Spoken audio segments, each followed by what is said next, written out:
I think one thing that we do miss out on, or as the manufacturing sector as a whole, is giving the same amount of care and creativity that we do to direct to consumer for the B2B.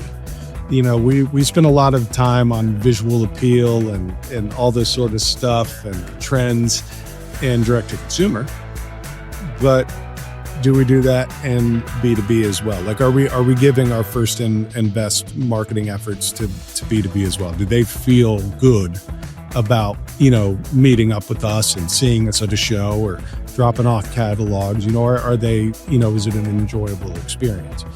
So like, I would say as your leadership, when was the last time you were on the road? When was the last time you were cold calling?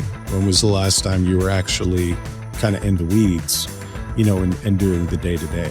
So I would honestly say that the biggest thing is maybe being a little old school, going out there and actually, not being annoying, but knocking on doors and actually going and seeing accounts.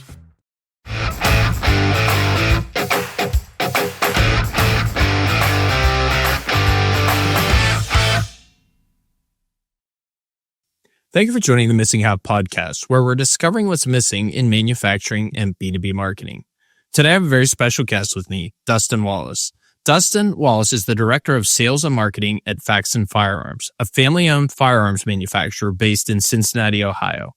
Dustin leads strategic initiatives to expand the company's market presence and showcase their innovative products. A passionate creative, he also owned Wallace Creative LLC, where he pursued music and media production.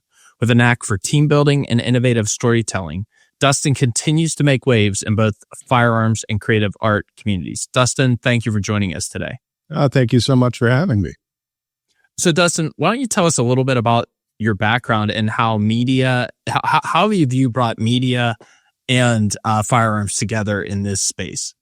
Yeah, well, what's funny is, people ask me, what did you leave high school and go, try to pursue, and, what did you initially go to college for and everything? And I actually went as a musician. I was a vocal major, and, was really involved, in the arts in school but, I found a common tie, just as I was, kind of going through those formative years, that the things I really liked about, music or theater or stand-up comedy, public speaking, it was all about communication, and it was all about getting behind stories and things that, you believe in. And, I spent the largest amount of my time pre-Faxon actually working for churches. I was, music director and communication director, in those types of fields. And just because of the age that I am, that was right at the beginning of social media. Sure. And so they were like, well, you're young. So you know how to do that. And, so it just kind of started. And then, one thing led to another with, okay, now I'm going to dabble in a little photography and then little video, and especially in the churches I was working at, more modern kind of worship setups. And so being able to manage, video feeds and motion graphics and understanding design elements and things of that variety. And then I spent a bit of time working in education as well. I have a private school, non-tax, teaching license. So I taught like vocal music and things like that at private schools in Ohio, and spent some time in higher education. So I worked for Denison University in media technology. And so that really kind of, it straddled a line between educational technology and IT, and then also media production. So, I'd work kind of this hat in IT and this hat over here with like the marketing and communications. So, you just get a lot of, behind the camera, behind the computer, in front of the camera, all those different things. So, when you're going in and teaching tenured professors how to, use the new touch screen that you designed and all that sort of stuff, it all kind of helps. And then obviously with the churches and the schools and they're performing, just kind of the communication and public speaking and all that sort of jazz. But what I like about what I do is, as much as, I enjoyed the firearms as a hobby and as a right of our country. I also really enjoy American manufacturing. Sure. So my father was and is basically a sales rep in the industrial space. So he does mostly like pumps, mechanical seals, packing, things like that. And I remember like as a high school student needing to get my hours to get my driver's license, I would just drive him around to his accounts, so it would be like, like DuPont and Mead Paper and all those types of places, AEP. And you just see like this whole other world, a world that makes things, jobs that, employ people and run whole towns. And there was something that stuck with me about that. And I got to learn a lot from him about that type of customer service and sales. And so when I started at Faxon, they originally just brought me on for content marketing. And so it was very design heavy. It was very social media heavy. And then, as years go by and time goes by and I become more familiar and the business changes, I ended up taking over marketing proper and then customer service and then finally sales in 2023. So, sales, marketing, and customer service are, all under my umbrella here. Well, that's great, Dustin. That's a fascinating story. I spent some time in the music world, mostly hobby wise, in the men's glee club in college, chorale, like concert chorale and those type of things. So similar music background. And I love that reference to like churches and schools because I feel like that era of like kind of grassroots guerrilla approach to just getting it done, you had to wear all the hats because the technology and the integrations were not as developed as they are today. It wasn't plug and play. You had to figure a lot of things out and you had to do it all. Run the cameras, run the sound, soundboards, all of those things. Certainly today there are so many more tools. The influx of AI, those things move much more quickly for the newer generations. But that certainly is a great training to get you ready to be able to perform for a company in the manufacturing space, because there's still that do it all nature in the marketing departments where you got to do a lot of it and just figure it out. So that's a great story, great introduction. Could you maybe take a couple minutes, Dustin, and just kind of give us an overview of Faxon and what you guys do, some history, accomplishments, maybe what you guys are excited about, what's next, just kind of an overview of the company? Yeah, for sure. Well, one of the first things that drew me to Faxon was the fact that they're a family-owned and operated business, and the fact that you could point on a map in Cincinnati, Ohio, and say that's where my stuff is made. And, that was very appealing to me. And frankly, the locale was initially primary because my wife is from Cincinnati. I'm from Columbus. And so we lived in Columbus for like our first 10 years together. And we had been trying for several years to get to Cincinnati. And I saw this opening and, she's a teacher. She's a music teacher, actually. And I always joke, the short version of my intro is we could only afford for one of us to be a musician. There is truth to that, right? She's actually really good at it, so anyway, so we came down here for that. But what I didn't know until, I first started interviewing and spending some time in the business is just how rich their background is here. The Faxons, the original business that launched this business was Faxon Machining, which started in 1978. So they started in like a 4,000 square foot little warehouse type workshop in Northside Cincinnati. It's getting nicer, but especially at the time there was not a very nice part of town. Sure. And, they originally started it for automotive. And so, Bob and Barry Faxon, who are our owners here, it was actually their older brother, who went in with his family, with support from mom and dad to start this kind of enterprise. Their father had been a contractor for many years in Cincinnati. So actually the little X in our logo has been part of Faxon family logos for generations. But they started that business and it went from automotive to oil and gas and aerospace. But in the early '80s, their oldest brother passed away. He was in an accident, and so Bob and Barry took it over with their sister and their mom when they were teenagers. Oh, And wow. so Bob will tell me stories about going to class after working, until midnight, 2 a.m, making parts, or running a drill press or whatever, at 15, 16, 17 years old, and then trying to go to school the next day. And, very much the same, story for Barry as well. So they started there and they really kind of hit their stride with the automotive OEM. So making things for all of your major American manufacturers at the time. And so that was really like what kind of launched them, what kind of moved them out of North Side, put them in a bigger facility in Forest Park, all that kind of stuff. But as they always tell me when they're recounting, every wave hits the shore, and automotive started moving offshore. Sure. And so, and it's the automotive OEM game is a pretty cutthroat situation, and especially then, it was even more so. So they started to delve more into, like I mentioned, the aerospace and the oil and gas. The one of the sayings that was around when I first got here was, we have parts on Mars and we have parts on the ocean floor.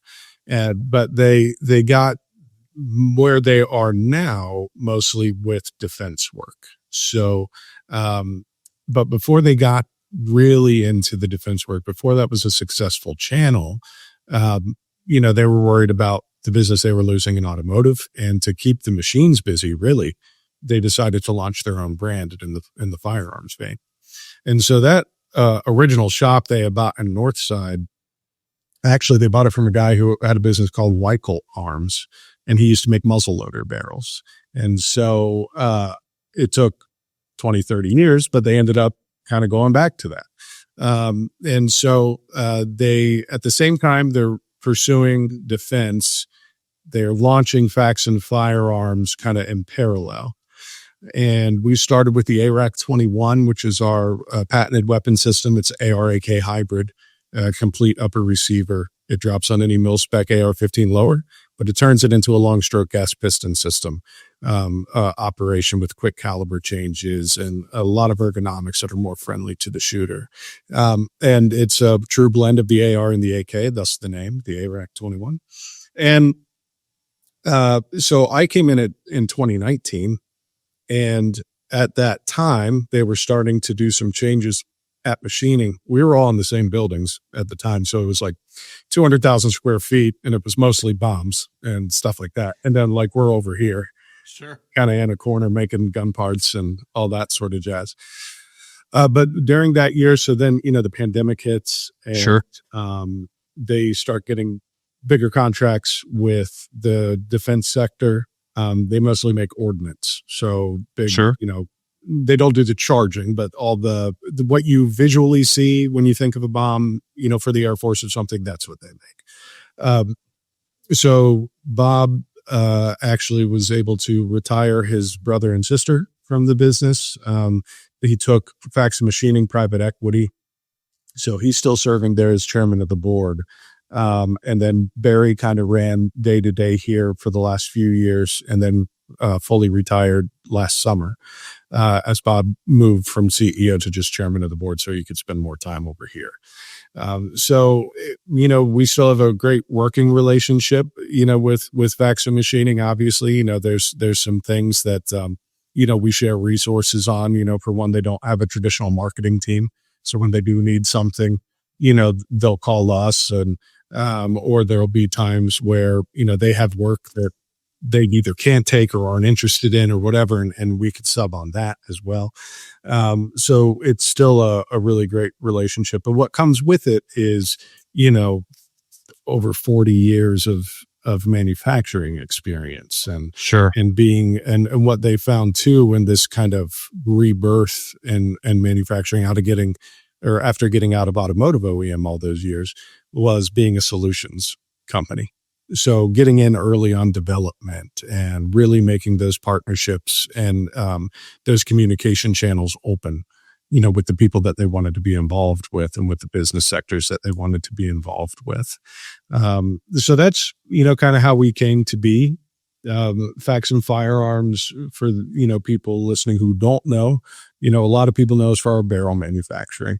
We're one of only a handful of companies in the US that actually make our barrels from bar stock. So, a lot of companies will have, they'll buy blanks from people like us, but there's still a little bit of gypsy voodoo that happens, and, actually drilling a hole through a piece of material and making sure it's concentric and making an accurate product. But we took things with us from what they learned in their other manufacturing history. So things like, wet MPI, so we do mag particle inspection as a 100%, check on every single barrel. Learning how to do stress relieving correctly for accuracy of barrels and getting weight out of them when needed, which was ultimately done because of the ARAC. Actually, the ARAC, like, it was a prototype, at the very beginning. And so you either spend a lot of money to have somebody make you a whole bunch of proprietary barrels, or you learn how to make barrels. Sure. So that was a big part of it. And then there's just such this, community and such this market, for aftermarket barrels in the AR space. And so, generally everything with us starts with the barrel. Most of our product lines, if it incorporates a barrel, we're going to make the barrel first, and then we're going to start adding all the stuff to it. And then you have a complete gun or a complete upper, bolt action products. We just launched suppressors this year. Our first ones just started shipping in the last month. But all these different things, and it's a wide market. It can be a very volatile market. Sure. I will say, and, we're fortunate that we've been able to go through something, like the pandemic, which I know the pandemic hit, everybody in manufacturing and everybody in a lot of sectors, but in the firearms world, it was in an incredible high. As far as sales are concerned, as far as overall interest, new gun buyers, the press of it. I mean, it was wild. And some died because they couldn't keep up. Some died when it started to go back to normal. And don't get me wrong, we've taken our lumps. We're not perfect. We're not a blue chip. But we've been fortunate that, with the leadership and the backing of the Faxon family, that, we've been able to, keep our heads above water and look for new things and do new things. But, at the end of the day, we're not making food, love, or shelter. So, we're pretty high up on the hierarchy of needs. Sure. And so there is a bit of, the consumer side of it, that is different and always changing. And, and we do about 30% of our businesses in the OEM space. So there's a bunch of stuff that we make for other people that you would never know, that Faxon makes. And so, our catalog doesn't even really show everything that we do, as far as manufacturing is concerned. So, Dustin, one of the things you're doing there at Faxon is something we're seeing more and more, which is manufacturers not only having OEM clients, not only doing maybe DoD or contract work, but then also launching direct to consumer brands. I think a lot of manufacturers, especially those that have been around a while, are learning that they would like to control their own destiny and have some of those things ready whenever they need to pivot. But could you maybe talk about maybe that strategy, and then maybe some of the challenges that poses to your marketing team? Because we all know that B2B and D2C are different. They're different motions. There's different communication, presentation, the whole 9 yards. So maybe could you talk about how your marketing team specifically handles those diverse strategies on a consistent basis? Yeah, great question. Especially in our industry, sometimes direct to consumer and B2B could be at odds, with each other. Right. And so, especially when you're selling off the same catalog. So, that's pretty tough. I think there have been times where it's been worse and times that have been better. I think it's starting to become more accepted. I mean, Faxon has always been, the firearms brand has always been omnichannel. However, In the early days, it was like, here was your MSRP and here was your dealer price. That was it. Right. Yep. Now you got a multi-stage distribution. Now you're thinking about, your costing and you have reps and what is their margin and what is, their commission rates and what are all these things that pile up, to actually get that price. Because frankly, we normally think of pricing your products as, cost plus what profit margin you want equals price. And really in a consumer type of industry, the market is going to set the price. Sure. So we've always been what we call a high value proposition brand. We're not bargain basement, but we don't make you refinance your house to buy our stuff. That's the quick way that I put it. Sure. But it is true. We try to make it so that out of the box, people feel like they're getting more than they paid for. But with that means that, I don't have necessarily 300 points, that I could just like give up or give things away or what have you. And that's a path that we've chosen. And that is something I believe in, but it does make you have to get, creative. As far as balancing them, the first thing that I think helps with that is map pricing. So minimum advertised pricing, but giving your dealers the opportunity to run sales and run things through map suspension periods and promotions and getting creative with them on ways that, they could promote and move the product. Because it's a weird thing. Because in omnichannel, you obviously make your most margin direct to consumer. Sure. The other piece, though, is that if I go all the way down the stair steps and I go to wholesale distribution, I'm probably going to do more volume over there. And then in a manufacturing sense, well, if I'm getting my volume here and I'm getting my margin here and everybody else is on that bell curve somewhere in the middle, then these are going to keep my cycle times down, my machines running, all that sort of stuff to allow me to get more cost out and be more agile and more efficient. And then all this up here becomes sweeter and sweeter. The trick with that is you got to be able to feed all beasts at all times. And we have not cracked the code on that, but we can see where that happens, right? Because we made a push into wholesale distribution pretty heavy in the last couple of years. And, you see what that does if you're not able to keep up and also stock everybody else. Because we took a position at the very beginning that dealer orders always get filled before our own website. And oh, wow. So, and during the pandemic, we had customers, dealers calling us saying, hey, this supplier cut me off. This supplier cut me off because they can sell everything, full blown MSRP on their website. Don't get me wrong. That sounded sweet, from a bottom line standpoint. But as far as like making the relationships and making sure we had lifelong customers for when things, came back to normal, it was a route that, we chose to take. But at the time, we probably only had maybe 2-3 dealer levels. And now that goes all the way down to wholesale distribution. We're in more buy groups, things like that. So, I would say you're always looking for efficiencies. No, there's some great points in there, and I want to unpack a couple of the things you said there. Yeah, pricing complexity. When you're manufacturing, you have OEM relationships, you have distribution relationships, you have direct to consumer relationships. Yeah. Becomes very, very complex, especially if you have the same product represented across that spectrum of various distribution channels. Correct. And I think one of the things that is somewhat of a lost art when you're thinking about MAP and MSRP and discount schedules is we're in the midst of dealing with a generation of marketers who think of things only in two ways. One is B2B, or two, it's D2C. And if it's on the internet, it's just cost plus or market less, right? Mm-hmm. And there are so many nuances when you get into these complex omni-channel structures of pricing that have to be considered. Yeah.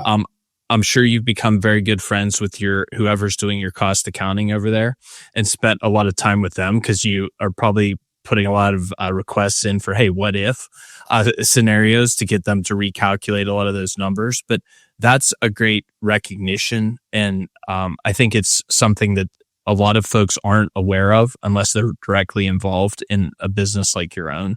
Yeah. So I was on a call earlier today with a company in a completely unrelated industry, but they're very similar in structure to what you're talking about. And we spent 3 hours on a new pricing strategy for all of their different channels because the landscape has changed for them dramatically, and it's time to respond. And whenever you pull on that spider web of pricing, the whole web shakes. Yeah. And you got to start looking at that multivariate analysis across every channel at every level. And there's a lot of work to be done in that space. Well, Dustin, that kind of leads me into my next question, which I think also brings some of this together. You are now in charge of marketing, sales, and customer service. How much does that help you when you're dealing with something like pricing across all those channels to be able to kind of break down those silos and bring everybody together and say, okay, we all have to play nice in the same sandbox and get this done and come up with a resolution. And then I'm sure the other person who's in the room is someone from accounting or finance who's also saying, oh, remember me as well. But how much does it help for you to be in charge of all three of those departments simultaneously to affect change and really drive the culture there at Faxon? I think honestly, it helps customer care in all regards, right? I'm not saying that it's a model that works for everybody or is even sustainable for us in the future. I don't know. Sure. My full team, is 6 people. That's it. And so, we all are pretty well cross-trained across multiple categories. Not everything. Obviously, everybody has their own strong suits. And the things that if everybody's in the office, that certain things are going to default to. But it does allow for people to see, like, this is what the customer's saying in this customer service ticket, or here's this RMA I received, and here's the feedback I'm getting from this dealer or from this rep. And then here's what, we're seeing in the marketing space. Here's what's getting clicks. Here's what's getting interest. And it does also give me, fuel, if you will, and fodder for when I'm, working with, a new house account or with a new rep and accounts they're trying to pitch us to, is that I have all that information. You know what I'm saying? Like I live in it. And so I know what those things are. And you had mentioned earlier, like, how, kind of how we do that messaging and communication. I think one thing that we do miss out on, or as the manufacturing sector as a whole, is giving the same amount of care and creativity that we do to direct to consumer for the B2B. We spend a lot of time on visual appeal and all this sort of stuff and trends and direct to consumer. But do we do that in B2B as well? Like, are we giving our first and best marketing efforts to B2B as well? Do they feel good about, meeting up with us and seeing us at a show or dropping off catalogs? Are they, is it an enjoyable experience? And that to me rings true in all 3 of those sectors, kind of being together. Some of it is just natural, right? So like if I have, Rob or John in my office help put up a cut sheet, well, they were also the guy that did this thing for this consumer show, right? And so there's going to be some brand continuity that goes along with it. And also to all the guys who spent time in customer service. And so there are things that they know to ask and things that they know might need more attention. And also it helps me be able to, give that real life, feedback. It's not always easy. Sure. Customer service is a 24-hour a day, 7 days a week job. We'll get tickets at 3:00 in the morning on a Saturday when nobody's here, and Monday morning we have a whole bunch we got to get to. So there is a lot of that. But yeah, it's not saying it's easy, but I think there are silver linings with it that allow you that your whole kind of customer presence is just by even osmosis more aligned, by putting those things together. And also, I'm fortunate that I have a team of doers. I'm a doer. There's not anything outside of some of the hard technical gunsmithing type stuff that my team does that I wouldn't or couldn't do. You know what I'm saying? So Sure. like email campaign design or cut sheets, or just today, like I have a wholesaler show next month. I just had to design some wall panels for B matrix frames, Sure. So like you do that. And that's the same thing with a lot of the guys in my office. I could count on any one of them to go man a trade show booth. I could count on any one of them to, answer a customer service ticket. Again, they'll all have their stronger suits and the things that they're most gifted at, but it allows them to see that, like, hey, it's not just something I'm telling you to do. Like, Sure. you've also seen me do it. And then it just keeps that continuity together. And I'll be the first one, if anybody here listening or watching is in leadership in this type of space, say when you don't know, Yes. like, you know what I'm saying? Like we joke about it. Me and Robert, who do most of the BD together. Like, it's like, listen, smooth brain. So, just talk slow. When we get into like real heavy, like ballistic data and stuff like that, I'm just like, hold on, what? Or I'm reading, I'm trying to read a print and all this sort of stuff just to, get familiar with the product or an OEM proposal that comes through. If I don't know, like you gotta let your team know when you don't know. And I think that allows them to shine and feel valuable, but also Sure. too, like they're just going to have a skill set, like, like Martin in our office. Like, Martin's a techie dude. Like, he knows his guns. He knows all the history. He knows why this was imported from Russia, like it was in 1941 and all that sort of stuff. I mean, that is not me. But I also want to ask him to fire up Photoshop and do a mock-up of an exclusive for a distributor. Right. So there are certainly checks and balances there, but telling them when you don't know, kind of leading and caring about them, just loving on your staff, and allowing them to find their place that they actually shine, but make sure they're cross-trained, because it helps. Sure. Just to know what it takes to do the things that they don't maybe have to do every day. Today's episode of the Missing Half podcast is brought to you by 50 Marketing, a full-service agency built for B2B and manufacturing companies. Our team provides tailored strategies and services, from branding and websites to content, social media, and video, to help you grow with clarity and purpose. Visit 50marketing.com to schedule a free consultation. So, Dustin, you brought up an interesting point that I want to spend a little more time on, where you said, we aren't as involved, engaged, or creative in the B2B space as we are in the D2C space. And I see that all the time. Yeah. Talking to manufacturing companies where they say, oh, we don't need videos. We don't need a plant tour.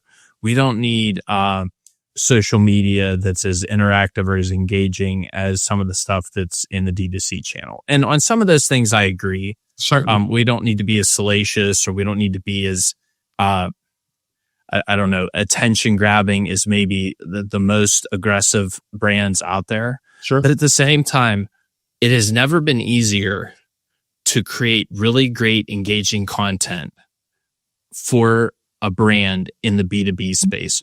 Why do you think we as an industry are not doing a better job? Is it lack of knowledge, training, courage? Like, do you have any thoughts on why we're not more aggressive as an industry in manufacturing marketing to push the envelope? That's a great question. Yeah, I think that there's part of it that is, there has been so long where they really didn't need it, right? Like there's, and there are still some sects of the industry that maybe don't, for Sure. the true marketing sense of it, like moving a product. But, like when a couple of years ago, the Faxon machining team asked me to do some work for them, like on their web and social.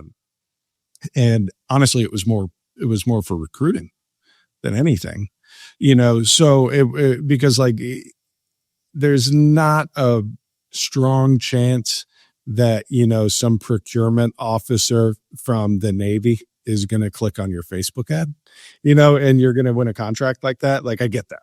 But there is still like another need for it. And then especially on our side where this is largely consumer based, most of the products that we make, you've got to show those dealers and those distributors that you are also creating the pull for your own product as well. Absolutely. So, and again, I will be very clear. I'm not saying we're batting 1,000 over here. There are certainly things that, like, if money were no, object or Sure. whatever, tons of other things I would like to do. But there are very, I think incremental things that a lot of people can do. And just even if it's not changing the modes in which you market B2B, it's just your consistency and how your brand is perceived. So for example, like one of the first things I did when I was here was a brand study. And, and I compared it to other brands and it was something I did in churches. It was something I did when I had my LLC. It's like, let's get a style guide together. Nice. And it's not like, it's not like you don't ever stray from it. It's just like, where is home base? And, so I use this shield logo, right? This is then our logo will be our logo. And I use that as the palette. All right. So I get my colors off of this. I get my typefaces off of this. You have the Faxon logo. You have just the X. You have the eagle. You're going to be working with some form of all of these things in our branding, right? So then, if I do that, then when I give a price sheet to somebody or I give a cut sheet or an onboarding packet or whatever it is, it better match that. Sure. And obviously there are things and fun things you do to kind of stand out on social every once in a while. Hey, it's Halloween time. We're going to do stuff with weird green slime and goo, and that's all fine and good. But what is your home base? Those are little treats. Those are little special things. Those are thematic things. So I really work off of that. What is your branding and style guide? What is your kind of brand voice in those ways? And I think that's important in B2B too. Because, there are a lot of different like companies that would say that they are predominantly AR companies. Don't get me wrong. We move a lot of product in the AR space and that's where a lot of people know us and where we really made our name in the firearms industry. That's not all we do. Neither was Bob like a Marine veteran, so we don't pretend like, we're a whole bunch of Army brats or something over here. We're not. Sure. We're predominantly a manufacturing business. We're an engineering business. And we want people in all different forms of the firearms industry, whether that be the person who likes to build and tinker, whether it's the person that competes, whether it's, the police officers that carry our product. We want them to feel something a little more welcoming, about that. And so that might mean that we don't catch every flash in the pan. Because you got to lean heavy. The first thing I said, like when I took over social and I kind of got to know the Faxons and what they wanted to do, I was like, no boobs and butts, no gore. We're a family business. This is Americana, apple pie, family business started by their own bootstraps. This is, we're not publicly traded. We're not shock jocks. That's not us. So we're not going to pretend like we are. We will dabble in those places and we will go talk to people in those places and provide products for people who enjoy those places. But as far as, we're concerned, the brand is greater than the individual product. But we just want the product to be, as valuable, to the end consumer as our brand is to us. So those I think are very important things. And it doesn't mean that you don't try other stuff. It doesn't mean that you don't, ever stray away. But, take a look at even some of your favorite consumer brands. Look how many go back to their heritage branding after a while. Look how many go back to, uh, old designs and I'm not saying you just hang on to something for the sake of hanging on to it, but you know, try to look at those ebbs and flows of like, is this a real change or is this just a flash in the pan thing and we'll be better for not having done it? You know, that those are things that, and nobody has a crystal ball. Sure. You know, there are things that I always think we could do better, or maybe that we missed out on, or maybe we should have seen this meme come sooner or whatever. But at the end of the day, as long as you're being true to the brand and you believe in that, then in the long run, you know, you should be okay. And you should, you know, keep that credibility going into the future. Dustin, here's a question I have for you, and this is something we get asked a lot. And I think you can have some tremendous perspective on this with your experience. If a brand is struggling or a business is struggling and they're looking at their marketing strategy and they're considering whether they should do additional support investments with their current distribution strategy and really like amping up what they're doing to support their current customers, or they're looking to go and grow new business through new channels and new markets and obtain new customers. Have you been part of processes where you've had that question? And what do you lean on when you're kind of trying to figure out what's the right mix and how to like reallocate budget, prioritize efforts to get the most bang for the buck? Yeah, great question. I mean, on the D2C side, some of that stuff changes whether we like it or not, especially in the firearms space. You know, there's a lot of things that even 5-10 years ago, you were able to do on social media that you no longer are. Sure. You know, or in web marketing. Now, the beauty of that is too, that it does help level the playing field a little bit. But you know, if you're in a situation, you know, where you're struggling and, you know, I'll tell you, like right now, like summer months, believe it or not great for the firearms industry, not Sure. great for the consumer, you know, side of the firearms industry. And so everybody's trying to get creative, you know, every year. And you just don't know how much it's going to be or how little it's going to be. And there's all kinds of speculations and all this sort of stuff. The thing that I've found that on the B2B side helps, and this is something that when I took over sales, Bob was very intent on, he goes, I want you guys out of here. Like you have got to go and spend time with customers. Right. And it was easy during the pandemic, you know, like it was like, dude, we're selling more than we can make. We don't have to make that many things. Like it's crazy. You know, but now, you know, you have a lot of people that, you know, they're not doing shows anymore and they're maybe not traveling as much, whether that was pandemic driven or not, or remote work or not. You know, the thing that I do enjoy hearing from my reps and my customers is that they like that we're present and that we're easy to work with and that, you know, you could build a relationship. The way we put it, and it's another saying that Bob has that has stuck with me is, you know, we're in it for anniversaries, not honeymoons. And so, you know, it's that people doing business with people mindset. And honestly, the old adage of actually showing up and being there, or maybe doing the customer event or helping with something that maybe you don't really need to help with, that goes a long way. You know, that really goes a long way. And the way that I say it to my guys is I always just remind them, just be decent. Sure. You just be decent. And so are you taking care of them?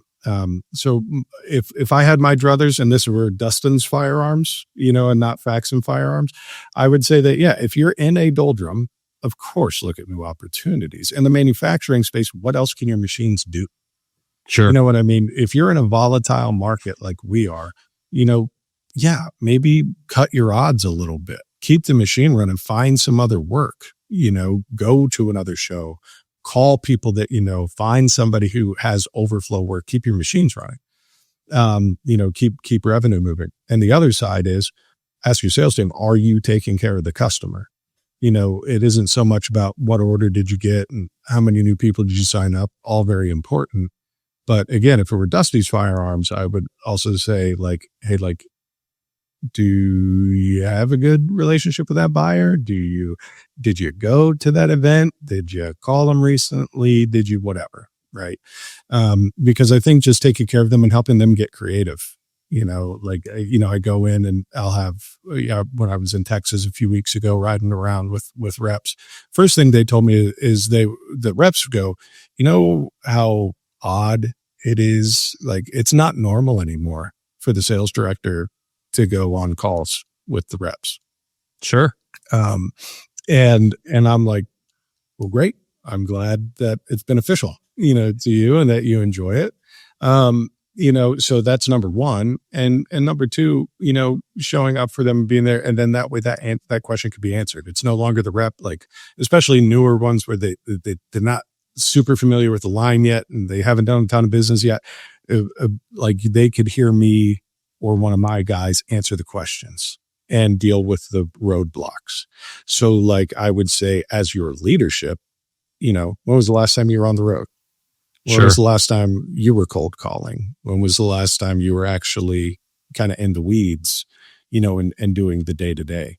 So I would honestly say that the biggest thing is maybe being a little old school, going out there and actually, not being annoying, but knocking on doors and actually going and seeing accounts. Go see them and see what they're actually dealing with. And frankly, just the fact that you go, especially as a leader, as some companies are really into titles, some aren't. But when you go to a brick and mortar store and you get to say that, hey, the founder's here to see you, the director's here to see you, that goes a long way. And sure it does. But I hope that for everybody that it's genuine. Like, I don't want to go and just like parade Bob out as like a little monkey because he actually likes it, and sure. And I like it. Don't get me wrong. I'd much rather, be home every night, with my wife and daughter. But, to go out there and help the business and actually see that return and answer questions in real time. And for somebody to go, oh yeah, I know Dustin, I know Dustin at Faxon. Yeah. He came to the shop and all this sort of stuff, that's a big deal. And so having the right guys on the road, like, so the reps and all those guys who know who to identify and maybe who needs that help and who needs that presence from you is a big deal. But yeah, I would definitely say, just like, if you are going through those doldrums, certainly look at other opportunities, but also make sure that you are doing your best to actually take care of the customer. And it's not just a recurring purchase order. It's like, you don't just call when, the order intake's low or, or you see some sort of shift in their behavior. Actually being relational with them, I think is a big deal. Well, Dustin, this has just been a great conversation, and I really appreciate your perspective across customer service, sales, and marketing. I think that gives you a unique position, like owning those three touch points, to really have that overall perspective, and give some great advice beyond like the X's and O's of marketing. It's really more of the X's and O's of customer service, sales, and marketing. So I've really appreciated your input, and I feel like we could keep going for forever, but we have to keep these things to like an hour. So we have to cut them off. But this has just been a great conversation. Dustin, we like to give everybody at the end an opportunity to just communicate their contact details, and it'll also be posted everywhere we post this online. So if you just want to take a moment and give those details, we'd really love to share them. Yeah, absolutely. Absolutely. So you can find out more about Faxon at faxonfirearms.com. We're across most of your social media channels. I think we're in Facebook jail right now, but besides that, most of the other social channels. And then, to hit me or my team, it's just sales at faxonfirearms.com. So that hits me and my whole team. And then we just kind of, send it over to each other. And then you'll see, and another thing in the marketing strategy, you'll see us tagged in various videos. So if you go to the Faxon page, you'll probably see my 5-head at some point, and you can tap on my Instagram there too. If you're into that. But yeah, just check us out. Sales at faxonfirearms.com is the best way to get in touch with us. And please, check out the website and the social media handles to kind of see what we're up to. And we do try to post a little bit of behind the scenes stuff as well. And you can find shop tours and things like that on YouTube. So feel free to check those out and kind of see what we're doing. Love it. Well, and Dustin, I just really appreciate this American story, family-owned manufacturer. I grew up, my family-owned manufacturing facilities. I grew up in that space, understand it, and just really appreciate that story. Thank you for joining us. Thank you for your input. We really appreciate it. My pleasure. Thank you. Thank you for joining the Missing Half podcast, where we're discovering what's missing in manufacturing and B2B marketing. Like, share, subscribe. Have a great day.